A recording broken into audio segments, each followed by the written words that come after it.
get a better understanding of the evolving China-Africa partnership, this is China-Africa Talk.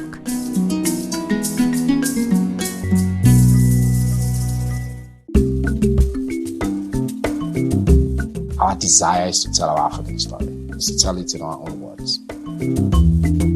It's not just about for us to benefit from Chinese technology. It is for us to be part of the process of creating AI models and technologies. Africa is the youngest continent. We are the future. Together with China, we can create and own the next century. Telling Africa's own stories, having a voice in the development of new technologies, and tapping into the potential of a young continent. Those are some of the messages from Sierra Leone's Minister of Information and Civic Education, Chernor Bah. Welcome to China-Africa Talk. I'm Gao Junya. Minister Bah was in Beijing for the 7th Forum on China-Africa Media Cooperation, and he spoke with me about China-Africa media exchanges, the opportunities and challenges brought by artificial intelligence, and why he sees considerable potential for closer cooperation between China and Africa. Here's our conversation. Minister Bah, Yes. Thank you so much for this interview opportunity and welcome back to Beijing. Thank you very much. It's great to be here. Okay, first of all, could you please just share with us some of the key priorities of your current visit? And also, what would you like to take away from this visit? Yeah. Well, thank you. It's always great to be back in Beijing and in China in general. I'm here for the 7th Forum on China-Africa Media Cooperation that's focused on media and audiovisual services. And for us, I'm the Minister of Information and Civic Education for Sierra Leone. There's huge opportunities to partner, collaborate, learn from, and benefit from our partnership that we continue to enjoy with China. And those I've spoken about in my speech, that one, we would like to see greater people-to-people exchange. We want to see that interaction. Two, we want to see collaboration and cooperation amongst, in terms of technology. And for us, it's not just about for us to benefit from Chinese technology. It is for us to be part of the process of creating AI models and technologies so that these models can be responsive to our needs. We see that what is happening in the world is already leading to inequality. Africa is being left behind, and African models, African languages are not fully captured in these. And one of the things I've been pushing is to say to China, there's a huge opportunity, huge markets here for us to work together on that. There's also just expertise and professional. China has built fantastic expertise and professionalism over the years. Within the academic institutions, higher learning, we want to continue to benefit from those exchanges as well. And finally, I think China is a shining example on how to tell your own story and not to allow different narratives to define who you are. China has chosen its own path. It's told its own stories over the years. And it's built its own narrative and storytelling tools through different forms of media and audiovisual and traditional media. You can tell the Chinese story. It's its own form. It has its own confidence and it inspires its people. We want to be able to learn from that. Our desire is to tell our African story, is to tell it in our own words. So we want this partnership to help us mutually. I think, again, China can benefit from African stories, we benefit from their stories, but help us all authentically tell our own stories because that's what we think is what will enrich the global conversation. Mm-hmm. Of course, media definitely plays an important role in telling our own stories, and we're all gathered here for this 7th Forum on China-Africa Media Cooperation. How do you assess media's role when it comes to enhancing people-to-people understanding? I think the media is at the core.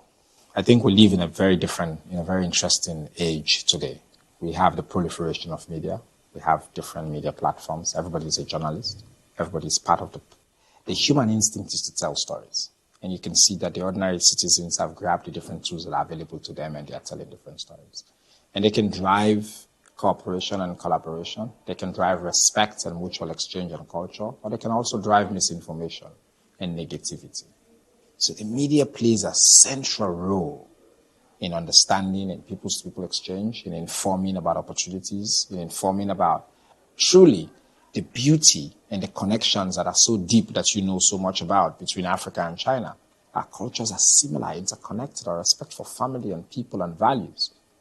But the media cannot focus on that and focus on other things. So the media plays a key role to help tell the truth, to tell the reality of our stories, to facilitate this exchange.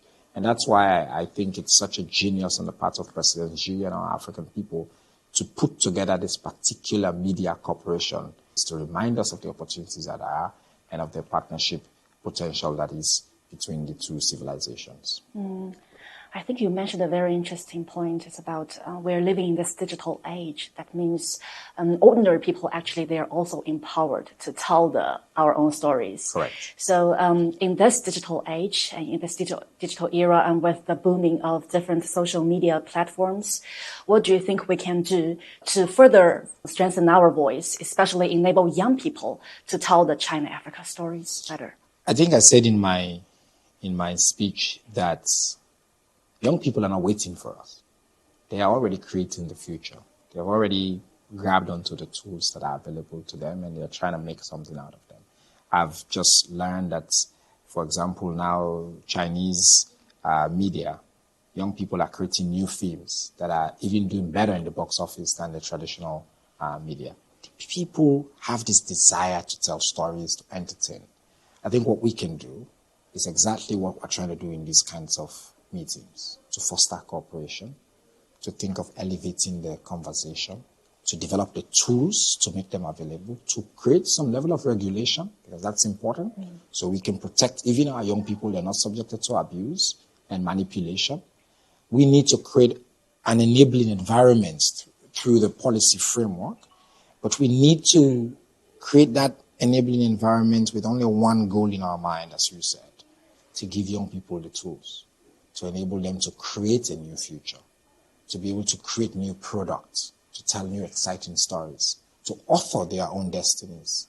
And I think that's where the energy should be. That's why in Sierra Leone we've developed a new film policy. That's why that new film policy takes into consideration AI and what you can do with different tools. That's why we're trying to create an enabling regulatory environment. That's why we developed a new media policy as well, and information policy in the country. We want to be able to give young people, the people that call themselves bloggers, social media creators, all these exciting new constituencies that have grabbed onto the changing nature of the media landscape. We want to give them the tools, the equipment, the education, and the necessary policy framework for them to be able to thrive. And still on technology, I think you also mentioned it in your May keynote speech. It's about AI. AI is definitely shaping our media industry. And I just want you to introduce the on-the-ground situation back there in Sierra Leone. How has it been influencing news production in Sierra Leone? I think what AI is doing is basically taking our feet off from under us, right? It's just sweeping everything on. It's helping everything to be produced en masse and quickly, but it's also leading to so much more distortions and misinformation. And sometimes you don't even know what is happening and where information is from. And there's a danger of deep fakes. There's a danger of digital distortions of images, of videos, and alterations of content that can create and skew certain narratives. So we're still in the precipice of trying to figure out how we interact with that. But our president has set up a Ministry for Communications, Technology and Innovation that has a whole AI policy. And within our AI policies to try to set regulations and guidelines on what you can do and you cannot do with AI.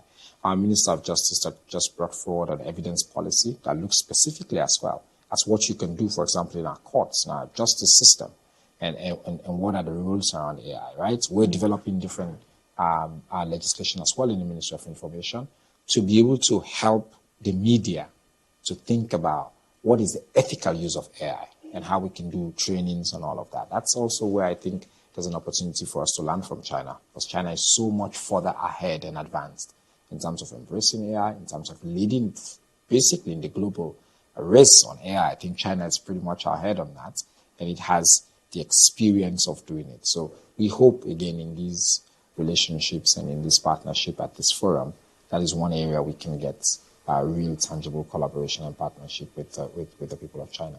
Yeah, definitely. I think, like you said, opportunities and risks coexist.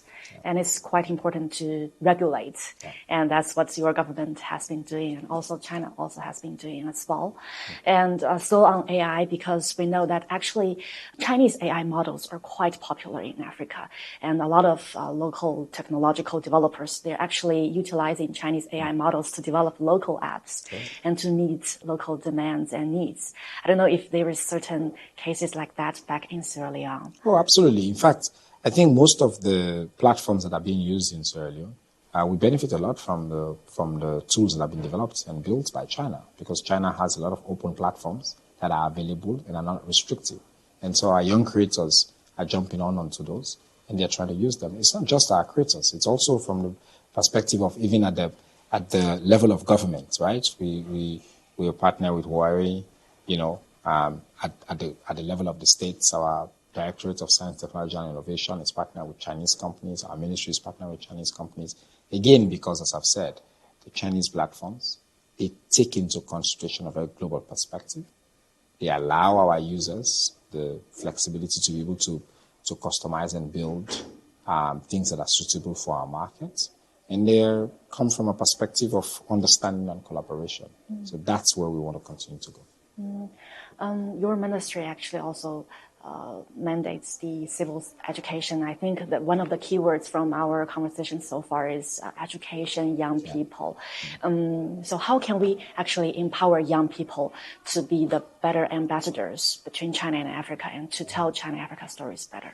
Yeah, so you're right. My ministry, as I said in the speech, is not just information, it's civic education. Because our president believes in young people and believes that young people need to have the tools to be better citizens. One of the places where I've learned a lot on civic education is China, moral education, which is very critical in the Chinese education system.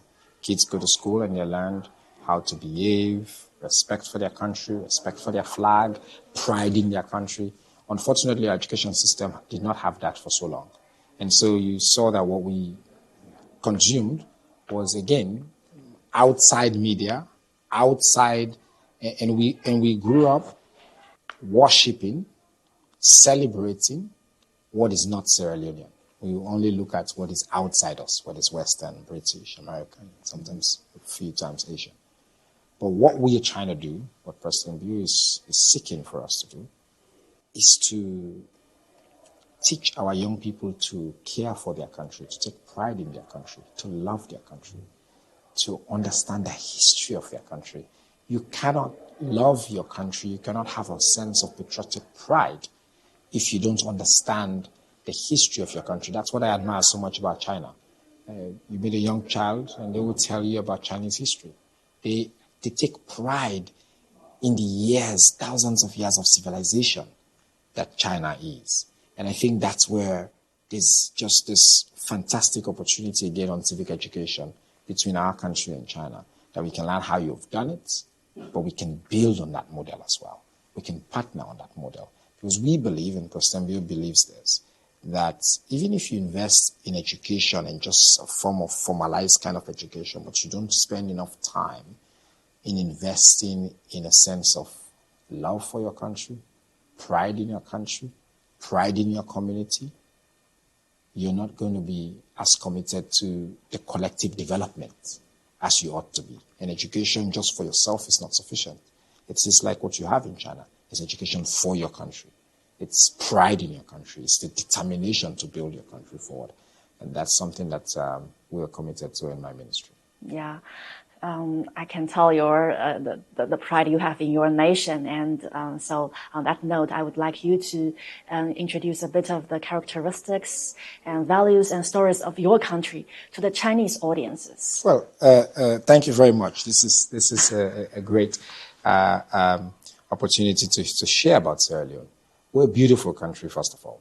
I mean, you've been there. The landscape is magnificent. We believe it's the most beautiful beach you'll find anywhere in the world. Our beaches are all white, the sand is pretty much golden, and the water is warm, and the weather is fantastic. It's predictable. Timelines, you have enough light all day, no matter the time of the year. And that's one of the things that we love, and people come to our country and they appreciate. The second thing is our hospitality. You'll find our culture is about welcoming people. We welcome everybody you meet in Sierra Leone will smile at you. We love our guests. We love to interact with our Chinese people. That's why the Chinese communities in Sierra Leone are thriving, because we are welcoming people. We embrace strangers. It is part of our identity. We love to have a good time. We love to sing. We love to dance. We're happy people. We're incredibly tolerant. We're religious tolerant. We have different religions in Sierra Leone, but we'll never have a religious conflict in our country. Our president is a practicing Catholic. He's married to a practicing Muslim. Our vice president is Muslim. In our country, I come from a family. My father was Muslim. My mother was Christian. In Sierra Leone, that is not a problem. So we've got fantastic natural habitat. We've got great wildlife. We have the most exotic wildlife that you're going to find. For example, the chimpanzee species, which is our national language. We have that in Sierra Leone. When you go there, you'll be able to see it. We've just had another site that's been declared a UNESCO Natural Heritage Site in our country, the Tiwai Island. It's a beautiful island. We've got great history. Sierra Leone was the foundation, our capital city is called Freetown. You know why it's called Freetown? Because it was the place where people who were seeking freedom away from slavery, away from colonization, they went there, and this was a place where they could be themselves. And we've carried on that proud history of freedom. The people that embrace freedom, just joy, happiness, and an ability to determine ourselves. And the final thing I would say, we have a great historical pedigree on education. Sierra Leone is the home of the first universities in sub-Saharan Africa, the first educational institutions in sub-Saharan Africa, the first printing institutions in sub-Saharan Africa, the first broadcasting institution in sub-Saharan Africa. We have a real pedigree in terms of excellence on academia, on different legal professions, and the different academic professions on the continent of Africa. People used to go to Sierra Leone. In fact, they used to refer to us as the Athens of Africa. And what that meant was it was the place of enlightenment, the history of enlightenment in Africa. It was where you went for if you wanted superior education. And that is a history that we share. That's a history that we have. Our contribution to the continent is unmatched. And in any other country, we're very small people. We're just 8 million, 28,000 square kilometers, small country. But we have a rich history and a record of contribution to Africa. And as I said, warmth and hospitality. So anybody in China who's looking for a great place to go, a destination, you must consider Sierra Leone. Oh, thank you. That's a very lovely introduction and promotion of your beautiful country. I was actually planning to ask you a few questions on tourism side, but okay. I think that one will do. I cover yes, that. And, yes. Yeah. I think for those who haven't traveled there, definitely the seed has been planted. And for me, I've been there, but one time is definitely not No, enough. You have to come back properly. Of course. And I want to go to the bilateral side because now with the implementation of the zero tariff treatment to African countries, I'm wondering what opportunities has it created for Sierra Leone and what kind of products can we expect here in the Chinese market? Well, we have to first of all thank the People's Republic of China, President Xi, for the zero tariff policy for all the 53 countries that have bilateral relations with your country, with China. This is fantastic. This is exactly what we've been dying for, what we've been praying for, what we've been calling for. We want trade, we want partnership, we want an open exchange, an opportunity for our goods to compete in the market fairly. And with this, I can tell you that Sierra Leone is poised to take advantage because right now, our signature policy in Sierra Leone is called Feed Salon. So our president is investing significantly in our agricultural productivity, and we have unique goods to contribute to the Chinese market. First of all, we have some of the best fish in the world. In fact, China has already given us clearance to be able to bring the fish from Sierra Leone and to be able to sell in the Chinese market. We've got great, not just fish, but seafood in general. Any kind you talk about, we've got the freshest, the most tasty ones you're going to ever find on the face of the earth. And now, I think with this policy, it's going to increase the opportunity to exchange. But we also have natural minerals. Huh? We already have a big partnership with Chinese companies that are bringing in iron ore, gold, diamond, rutile, bauxite, and other things into the Chinese market. I think this is going to continue to help us to do that. But in terms of additional products, we've got coffee, we've got cocoa, We've got food products as well that you can find some of the best qualities as well that are being produced in Sierra Leone, but in the past have not had the opportunity to come into the Chinese market. We produce fantastic palm products, palm oil and other palm-related products that we're hoping as well will be part of this exchange and that we can work together on. So I think the people of China should expect to see a lot of quality products. And one more thing I should say is fabrics. We've got fantastic fabric as well that you can get from Sierra Leone, high quality, the country cloth fabric that you can get from our country that we hope will be part of this exchange that you're going to see happen and that we take advantage of the zero tariff that you mentioned. And what about the new areas of cooperation? We've talked about AI and the broader digital economy. What about renewable energy? Absolutely. And technological innovations? Absolutely. I mean, I think the possibilities on that front are endless. I think when you come to new areas of collaboration, you mentioned renewable energy. Our country has just signed the Mission 300 agreement. Our ambition is to basically expand significantly renewable energy and make sure that our people have access to energy. And that's an area that we're looking for Chinese collaboration and partnership. And that's one that we're excited by.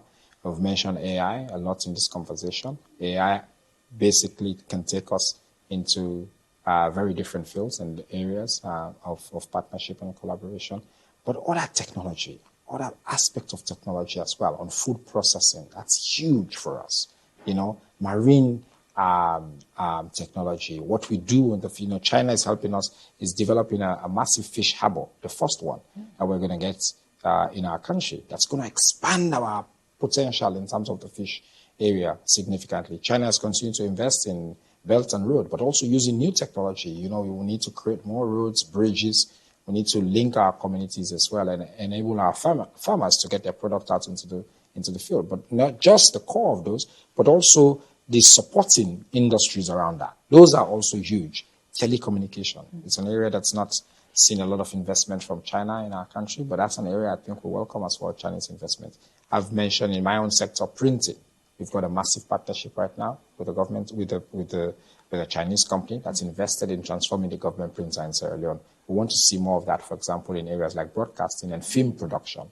For me, that's where I'm excited. I really am hoping that at the end of this visit, and when I meet with the Chinese authorities as well, which I will be doing today, that we can talk about how we partner, particularly around film production. We want equipment, we want training, we want exchange programs, we want co-production and co-building.